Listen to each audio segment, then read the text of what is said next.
PM Modi के आगे विपक्ष की एक नहीं चल रही है। राहुल गांधी का हर दांव उल्टा पड़ता जा रहा है। कांग्रेस के नेता भी अब राहुल गांधी की मुश्किलें बढ़ा रहे हैं। कांग्रेस के नेता ने जो किया है उससे देश के लोग काफी हैरान हैं। वहीं सुप्रीम कोर्ट के एक फैसले से विपक्ष में खलबली मच गई है। एक तरफ विपक्ष के चहेते वकील अभिषेक मनु सिंघवी पीएम मोदी की तारीफ कर रहे हैं, तो वहीं कपिल सिब्बल मोदी सरकार और सुप्रीम कोर्ट के फैसले से तिल मिला गए हैं। दर्शकों, सुप्रीम कोर्ट की एक 3 जजों की कमेटी ने जस्टिस यशवंत वर्मा को हटाने की सिफारिश की है। इसके बाद जस्टिस वर्मा के खिलाफ महाभियोग की प्रक्रिया शुरू होने की संभावना है। वहीं भ्रष्टाचार के आरोप में फंसे जस्टिस यशवंत वर्मा का सपोर्ट कपिल सिब्बल ने किया है। कपिल सिब्बल ने कहा है कि जस्टिस वर्मा अब तक के सबसे बेस्ट जजों में से एक हैं। वहीं सुप्रीम कोर्ट से कपिल सिब्बल को झटका लगा है। सुप्रीम कोर्ट की 3 जजों की कमेटी ने जस्टिस यशवंत वर्मा को पद से हटाने की सिफारिश की है। यह सिफारिश 64 पेज की एक रिपोर्ट में की गई है, जिसे राष्ट्रपति और प्रधानमंत्री को भेजा गया है। रिपोर्ट में साफ कहा गया है कि जले हुए नोट जस्टिस वर्मा के सरकारी आवास के स्टोर रूम से ही मिले थे।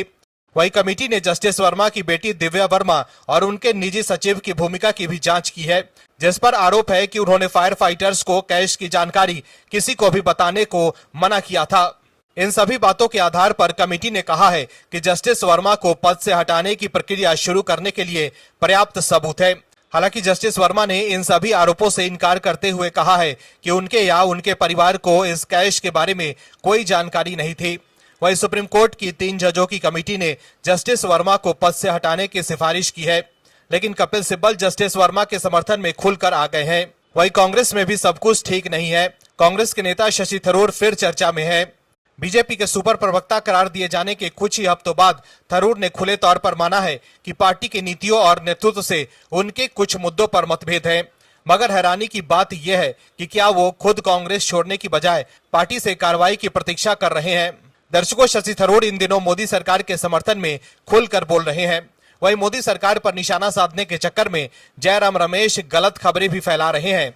जयराम रमेश ने कहा था कि राष्ट्रपति ट्रंप ने भी एक प्रेस नोट निकाला है जो राष्ट्रपति ट्रंप के नोट में है और जो हमारे विदेश सचिव के नोट में है, इसमें जमीन आसमान का फर्क है। वहीं बीजेपी ने कहा है कि जयराम रमेश जनवरी 2025 के एक पुराने अमेरिकी रीडआउट का हवाला दिया है। वहीं अपनी इस गलती को लेकर जयराम रमेश ने माफी मांगी है और कहा है कि उनसे गलती हुई है। दर्शकों, पीएम मोदी की लीडरशिप में दुनिया में भारत का डंका बज रहा है, लेकिन मोदी सरकार पर निशाना साधने के चक्कर में जयराम रमेश गलत खबर शेयर कर रहे थे, लेकिन अब वो एक्सपोज हो गए हैं। जयराम रमेश और कांग्रेस के नेता मोदी सरकार की विदेश नीति को फेल बता रहे थे, लेकिन अब दूध का दूध और पानी का पानी हो गया है कि कैसे कांग्रेस के नेता झूठ का सहारा लेते हैं। वहीं आप दर्शक अगर पीएम मोदी के कामों से खुश हैं तो कमेंट में यस और जय हिंद जरूर लिखिए, ताकि विपक्ष और कांग्रेस को साफ संदेश जाए कि जनता पीएम मोदी के साथ है। इस खबर में आगे आपको यह भी बताएंगे कि कैसे अभिषेक मनु सिंघवी ने ले लिया है यू टर्न। इसके अलावा कपिल सिब्बल क्यों परेशान है, यह भी बताएंगे आपको। इसके साथ ही दूसरे खबरों के बारे में भी बात करेंगे, तो बने रहिए हमारे साथ अंत तक और देखिए हमारी ये खास रिपोर्ट। साथ ही आप दर्शकों से विनम्र निवेदन है कि अगर अब तक आपने चैनल को सब्सक्राइब नहीं किया है तो अभी कर लीजिए। कांग्रेस के साथ कुछ भी अच्छा नहीं हो रहा। राहुल गांधी कोशिश तो खूब करते हैं कि मोदी सरकार और पीएम मोदी को घेर लें, लेकिन उनकी पार्टी के नेता ही उनसे अलग राग अलापते हैं। राहुल गांधी और उनके खास जयराम रमेश, सुप्रिया श्रीनेत और पार्टी के दूसरे नेता गांधी के हाँ में हाँ मिला रहे हैं और मोदी सरकार के खिलाफ हमला बोल रहे हैं। लेकिन कांग्रेस के कई वरिष्ठ नेता पीएम मोदी की तारीफों में कसीदे पढ़ रहे हैं।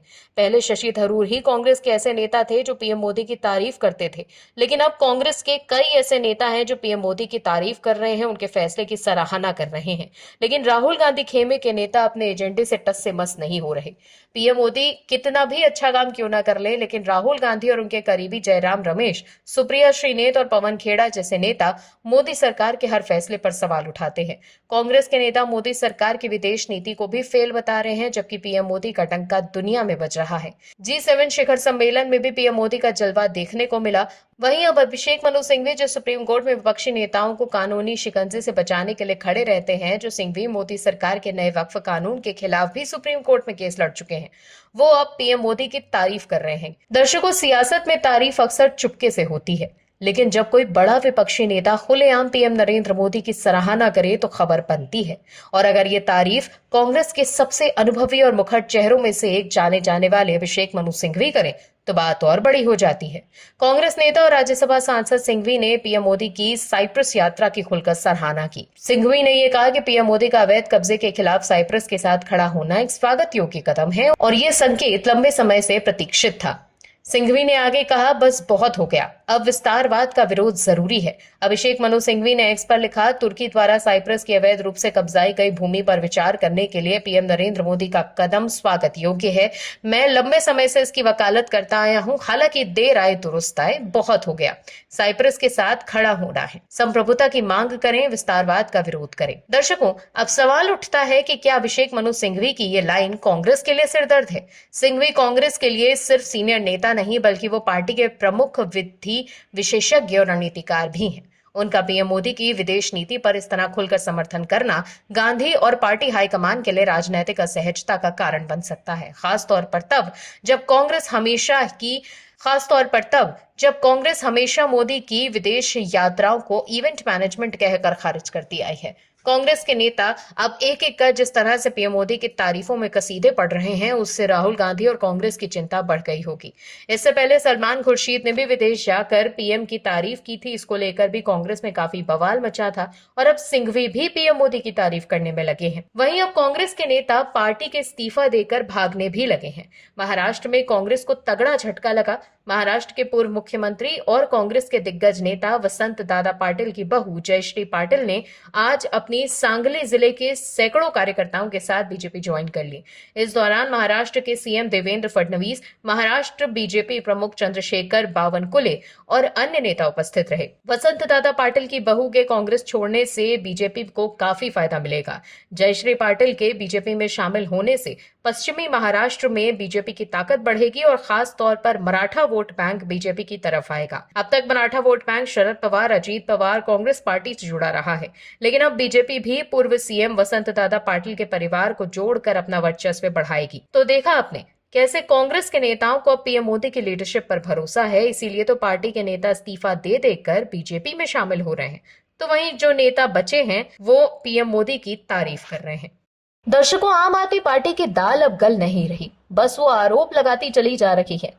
आम आदमी पार्टी के नेताओं की आदत है कि सियासी माइलेज लेने के लिए रोज कुछ ना कुछ बोलते हैं और अपने विरोधियों पर तरह तरह के आरोप लगाते रहते हैं। यही आम आदमी पार्टी का मॉडल है। यही आम आदमी पार्टी शुरू से लेकर अब तक करती आई है और हारने के बाद भी वही कर रही है। आम आदमी पार्टी का मॉडल है, काम नहीं करो, बस सामने वाले दल को बदनाम करो। यही आम आदमी पार्टी के नेता करते हैं। दर्शकों, कोई भी सरकार आती है तो वो पिछली सरकार द्वारा चलाई जा रही योजना का अवलोकन कर उसमें सुधार करके फिर से उसी चीज को लॉन्च करती है, ना कि जो इंफ्रास्ट्रक्चर पहले से बन चुका है उसे खत्म कर दे।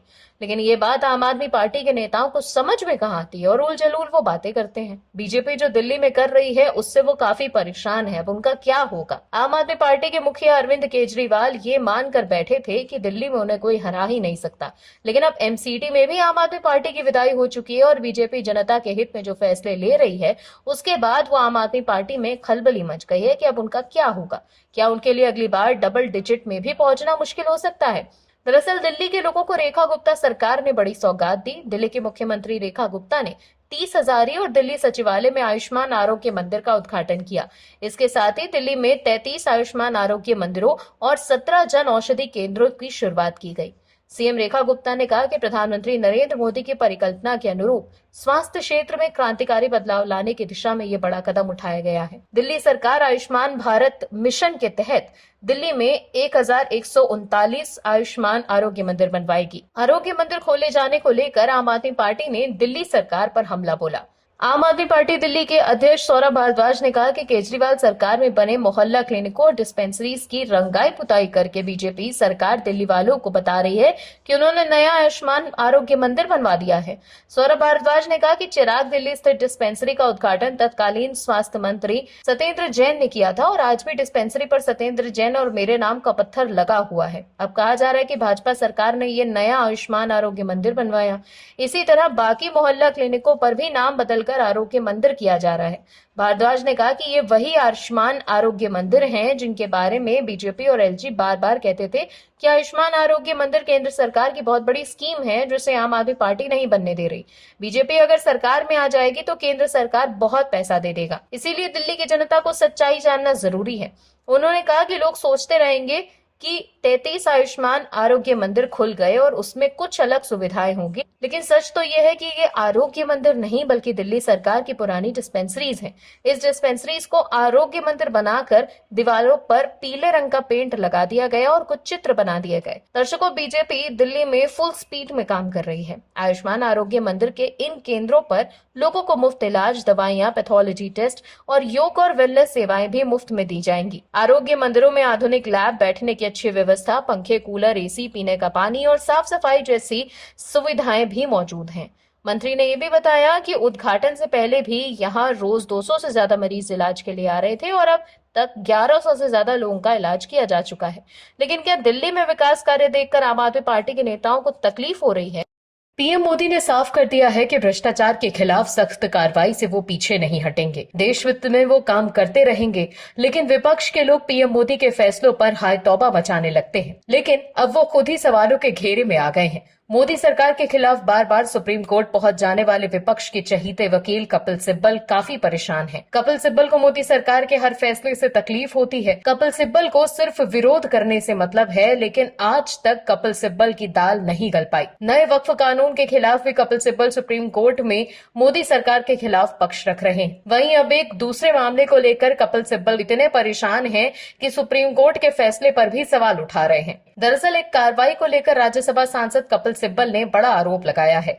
सिब्बल ने कहा है कि सरकार जस्टिस वर्मा के महाभियोग के जरिए जजों की नियुक्ति पर नियंत्रण स्थापित करना चाहती है। सिब्बल ने यह भी कहा कि सरकार कोलेजियम व्यवस्था को खत्म कर नेशनल जुडिशियल अपॉइंटमेंट कमीशन को लागू करना चाहती है। वकील सिब्बल ने आरोप लगाया कि सरकार जस्टिस वर्मा और जस्टिस शेखर यादव के मामले में पक्षपात पूर्ण कार्रवाई कर रही है। सिब्बल ने यह भी कहा है कि जस्टिस शेखर यादव पर बीते साल सांप्रदायिक टिप्पणी करने का आरोप है और उनके खिलाफ एक विपक्षी सांसद ने राज्यसभा में महाभियोग प्रस्ताव पेश किया था, लेकिन राज्यसभा सभापति ने अभी तक उसकी मंजूरी नहीं दी है। केंद्रीय मंत्री किरेन रिजिजू ने बीते दिनों बताया था कि जस्टिस वर्मा के खिलाफ संसद सत्र में महाभियोग प्रस्ताव लाया जाएगा। एक प्रेस कॉन्फ्रेंस में कपिल सिब्बल ने यह कहा था कि सरकार की इच्छा कोलेजियम सिस्टम को खत्म करने और जजों की नियुक्ति पर नियंत्रण स्थापित करने की है। जस्टिस वर्मा के पक्ष में बोलते हुए सिब्बल ने यह भी कहा, मैं पूरी जिम्मेदारी से कह रहा हूं कि वो एक बेहतरीन जज हैं जिनके सामने मैंने बहस की है। आप हाई कोर्ट या सुप्रीम कोर्ट के किसी भी वकील से पूछ सकते हैं, आप इलाहाबाद में उनके बारे में पूछ सकते हैं। सिब्बल ने सवाल उठाते हुए कहा कि एक जज के खिलाफ सबूत नहीं है, वो भी उनके खिलाफ कार्रवाई की जा रही है, जबकि जिनके खिलाफ सबूत है और मामला पब्लिक डोमेन में है वो उनके खिलाफ कोई कार्रवाई नहीं हो रही। सिब्बल ने सरकार पर जस्टिस शेखर यादव को बचाने का आरोप लगाया। वहीं सिब्बल से पूछा गया था कि इन हाउस इन्वेस्टिगेशन महाभियोग प्रस्ताव लाने के लिए काफी है। इस पर सिब्बल ने कहा, नहीं, सुप्रीम कोर्ट के लिए इन हाउस प्रक्रिया की इन हाउस प्रक्रिया है। सिब्बल ने यह भी कहा कि वास्तव में मुझे आश्चर्य है कि तत्कालीन सीजीआई संजीव खन्ना के लिए सरकार को रिपोर्ट भेजने की संवैधानिक जरूरत क्या थी। तो देखा आपने कैसे कपिल सिब्बल अब पूर्व सीजीआई के फैसले पर भी सवाल उठा रहे हैं।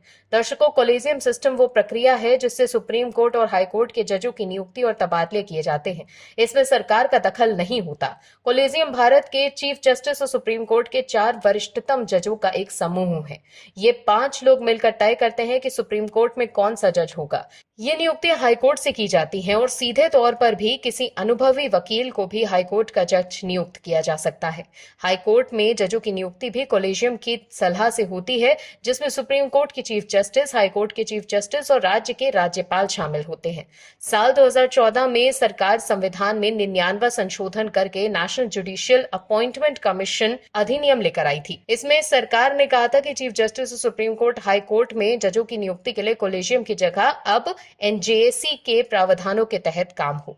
इस कमीशन में 6 लोगों को सदस्य बनाने का प्रावधान किया गया है, जिनमें चीफ जस्टिस ऑफ इंडिया, केंद्रीय कानून मंत्री, सुप्रीम कोर्ट के 2 वरिष्ठतम जस्टिस और 2 विशेषज्ञ शामिल होंगे। 2 विशेषज्ञों का चयन प्रधानमंत्री, विपक्ष के नेता और सुप्रीम कोर्ट के चीफ जस्टिस के 3 सदस्यीय पैनल को करना था। ये प्रावधान भी किया गया था कि 2 विशेषज्ञ सदस्य हर 3 साल पर बदलते रहेंगे। हालांकि साल 2015 में सुप्रीम कोर्ट ने इसे खारिज कर दिया था।